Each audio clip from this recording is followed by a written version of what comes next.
Assalamualaikum warahmatullahi wabarakatuh. Perkenalkan, nama saya Anissa Dinugraheni dari Program Studi Teknik Kimia Fakultas Teknologi Industri Universitas Islam Indonesia Angkatan 2021. Di sini, saya membuat video ini dengan tujuan untuk memenuhi tugas ujian akhir semester mata kuliah Islam Ulil Albab dari kelas C dengan dosen pengampu Bapak Burhanuddin MPDI. Salah satu materi yang paling menarik menurut saya selama mempelajari materi Islam Ulil Albab pada semester ini adalah pemikiran Islam kontemporer. Di sini saya banyak belajar tentang bagaimana peradaban Islam, cara pandang, dan perkembangan pemikiran Islam dari masa ke masa hingga pemikiran tersebut dapat diterima dan digunakan oleh masyarakat di dunia ini. Kemudian saya jadi mengetahui berbagai macam mazhab yang sebelumnya saya hanya mengetahui tentang dua macam mazhab saja, yaitu Hanafi dan Maliki. Adanya perkembangan mazhab dari masa ke masa juga berpengaruh dengan penggunaan mazhab untuk setiap negara.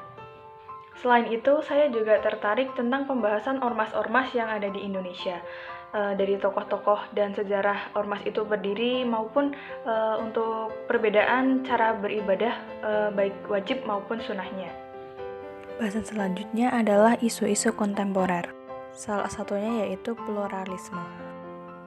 Pluralisme sendiri merupakan sebuah kondisi masyarakat di mana berbagai macam etnis, agama, budaya, dan ras hidup damai dan berdampingan dalam suatu bangsa. Untuk beberapa orang mungkin setuju dengan adanya pluralisme di Indonesia, namun juga tidak banyak yang tidak satu suara tentang pluralisme terhadap agama Islam ini. Untuk beberapa orang yang menerima, mungkin dengan alasan karena pluralisme ini adalah sebuah sikap toleransi agama yang harus hidup rukun dan berdampingan secara damai. Kemudian ada beberapa untuk yang menolak karena alasan tertentu.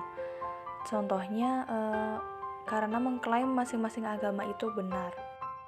Untuk isu berikutnya yaitu ada kesetaraan gender.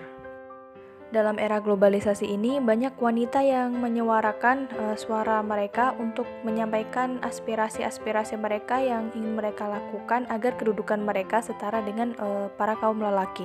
Bahwasanya para wanita juga memiliki hak yang sama dengan laki-laki baik dalam pekerjaan maupun hal lainnya.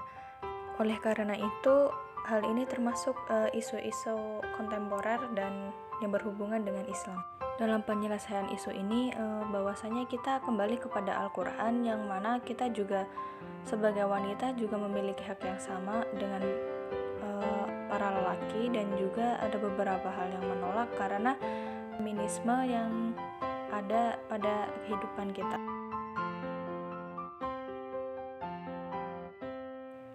Wujud semangat yang akan saya gunakan untuk memecahkan suatu masalah yaitu selalu merasa haus akan ilmu. Dengan merasa haus akan ilmu, kita akan selalu ingin menambah wawasan kita dengan belajar. Kemudian, salah satu cara menumbuhkan inovasi adalah bisa melihat dan memanfaatkan peluang yang ada. Contohnya di era modern ini, teknologi berkembang dengan sangat cepat. Kita dapat belajar dari mana saja. Untuk menunjang kemampuan kita agar siap terjun ke dunia kerja, kita dapat memanfaatkan dari belajar melalui media online yang banyak tersedia secara gratis. Dengan begitu, kita juga bisa mengasah kemampuan soft skill kita melalui berbagai platform yang tersedia.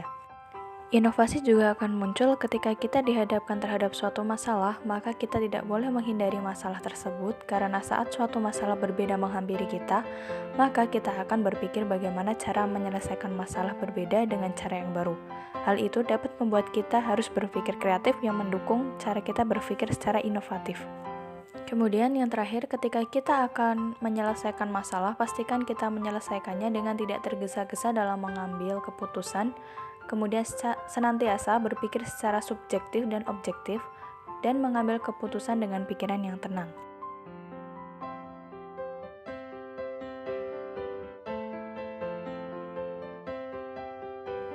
Pandangan hidup inklusif dan cara bergaul di masyarakat global yaitu dengan selalu siap beradaptasi dengan lingkungan baru, masyarakat baru, dan cara pemikiran yang baru.